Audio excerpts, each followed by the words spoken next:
ಅಲ್ಲ ಮುರಳಿ ಸರ್, ನಮ್ಗೊಂದು ಅವಕಾಶ ಮಾಡ್ಕೊಡತ್ತಾನೆ. ನಮ್ಮೂರಿಗೆ ಒಂದು ಗ್ರ್ಯಾಂಡ್ ಎಂಟ್ರಿ ಇಂಟ್ರೊಡಕ್ಷನ್ ಲೈನ್ ಹೇಳಿದೆ, ಇಂಪಾರ್ಟೆಂಟ್ ನೀವು ಎಂಟ್ರಿ ಕೊಟ್ಬಿಟ್ಟಿದ್ದೀರಾ. ಇಲ್ಲಿ ಎಂಟ್ರಿ ಇಷ್ಟು ಜೋರಾಗಿದ್ಮೇಲೆ ಈ ಎಂಟ್ರಿ ಎಲ್ಲ ಯಾರಮ್ಮ ನೋಡ್ತಾರೆ? ಇಲ್ಲ, ಎಂಟ್ರಿ ಜೋರಾಗೈತೆ. ಅದು ಮೊದಲಿಗೆ ಹಂತವಾಗಿ ಮಾತಾಡ್ತೀನಿ, ಹಂತವಾಗಿ ಕೆಲವು ವಿಷಯಗಳನ್ನ ಹಂಚ್ಕೋತೀನಿ, ಹಂತವಾಗಿ ನಿಮ್ಮ ಜೊತೆಗೆ ಈ ಕಾರ್ಯಕ್ರಮದಲ್ಲಿ ನಾನು ಭಾಗವಹಿಸ್ತಾ ಇದ್ದೀನಿ. ಮೊದಲಿಗೆ ಸರ್, ನಮ್ಮ ಗಾಲಿ ಜನಾರ್ದನ್ ರೆಡ್ಡಿ ಅವರ ನೇತೃತ್ವದಲ್ಲಿ ಕರ್ನಾಟಕ ಸರ್ಕಾರದ ಸಹಕಾರದೊಂದಿಗೆ ಈ ಒಂದು ಐತಿಹಾಸಿಕ ಆನೆಗುಂದಿ ಉತ್ಸವಕ್ಕೆ ನನ್ನ ಬರಮಾಡ್ಕೊಂಡಂತ ಪ್ರತಿಯೊಬ್ಬರಿಗೂ ನನ್ನ ನಮಸ್ಕಾರಗಳು. Thank you so much. ಎಲ್ಲ ಹೇಗಿದ್ದೀರಿ?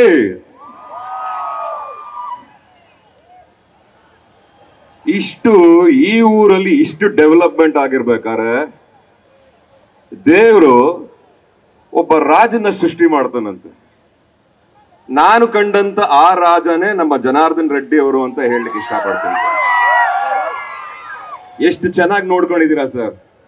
ನಿಮ್ಮ ನಗು ಅಷ್ಟೇ ಮುದ್ದಾಗಿ ನಿಮ್ಮ ಅಭಿಮಾನಿಗಳನ್ನ ಅಷ್ಟೇ ಅಭಿಮಾನಿಯಿಂದ ನೋಡ್ಕೋತಿದ್ದೀರಾ ಅನ್ನೋ ಭಾವನೆ ಬಂತು ಸರ್. ಈ ಊರಿಗೆ ಬಂದಾಗ ಬಹಳ ಖುಷಿ ಆಯ್ತು ಸರ್.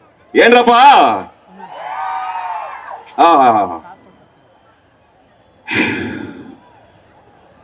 ಈ ಊರಿಗೆ ಬಂದ ಮೇಲೆ ರೊಟ್ಟಿ ತಿಂದೆ ನಮ್ಮನ್ನ ಕಳಿಸಲ್ಲ, ಖಾರ ಚಟ್ನಿ ತಿಂದೆ ನಮ್ಮನ್ನ ಕಳಿಸಲ್ಲ. ಖಡಕ್ಕಾಗಿರೋ ಈ ನಿಮ್ಮ ಪ್ರೀತಿ ಹಾಗೂ ಆಶೀರ್ವಾದ ಮಾಡದೆ ಅಂತೂ ನಮ್ಮನ್ನಂತೂ ನೀವು ಇಲ್ಲಿಂದ ಕಳಿಸಲ್ಲ ಅನ್ನೋ ನಂಬಿಕೆ ಸಹ ನನಗಿದೆ. ನಮ್ಮ ಅಪ್ಪ ಮಮ್ಮ ಹೇಳವ್ರಂತೆ, ಪುನೀತ್ ರಾಜ್ಕುಮಾರ್ ಅವರು,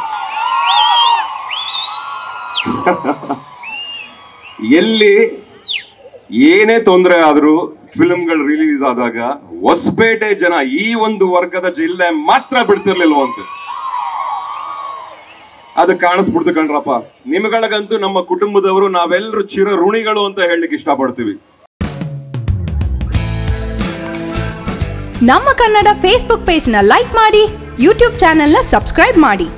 for more updates click on the bell icon.